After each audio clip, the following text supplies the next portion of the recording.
Let's bring in ABC's David Kerley and ABC News contributor Colonel Steve Ganyard, a former Marine Corps fighter pilot and aviation accident investigator. Both have been on this story from the start. Thanks for joining us. I want to start with you, Steve. You look at that vast search area, and it reminds me how small the search area was for Air France. They had debris within 5 days, and then it took 2 years. But this area is so huge. It is. The good news is, if you remember earlier in the week, we were looking at 2 million square miles. So the so-called good news is we're only down to a search area the size of the state of Texas. Now, you referenced the Air France mishap just because of the similarities. In that mishap, we're probably looking at something the size of Connecticut. So still a daunting, daunting search area. And if we find the debris, if that is actually debris from the airplane, it doesn't mean we're going to find the airplane. That's right. I think we ought to think of this as two separate search areas. We're looking for things that are on top of the water that still may be floating. But where the airplane went into the water, we think, is some 350 to 700 miles away. So even if we do find this debris, I don't think it's going to help us find the airplane that could be 700 miles away at the bottom of the ocean. Because of those currents, because of the place that the plane went in. David, but if they do find debris, if they just find the debris from the airplane, can that give us any clues to some what big happened? clues, some very large clues could come out of that, because we don't have much to go on right now. But if you pick up a piece of wreckage, you can tell whether or not there was a fire.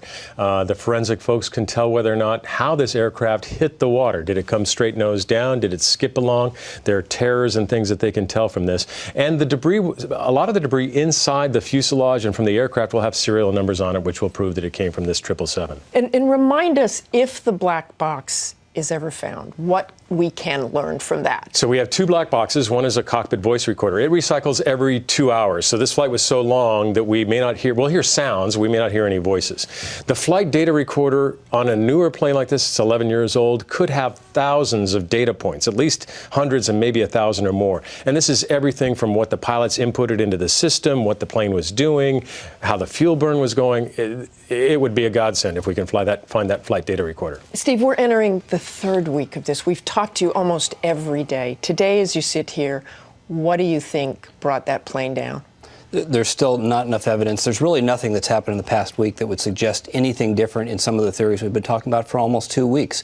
Everybody still believes that the marginal evidence marginally suggests that there was a deliberate act by somebody in that cockpit. So beyond that, we really don't know anything more, and we need more facts, and time is running out. You know, I was thinking, the world is really riveted by this mystery. We have all gotten on airplanes, surrendered ourselves to two strangers in a cockpit, or watched loved ones go off and do the same.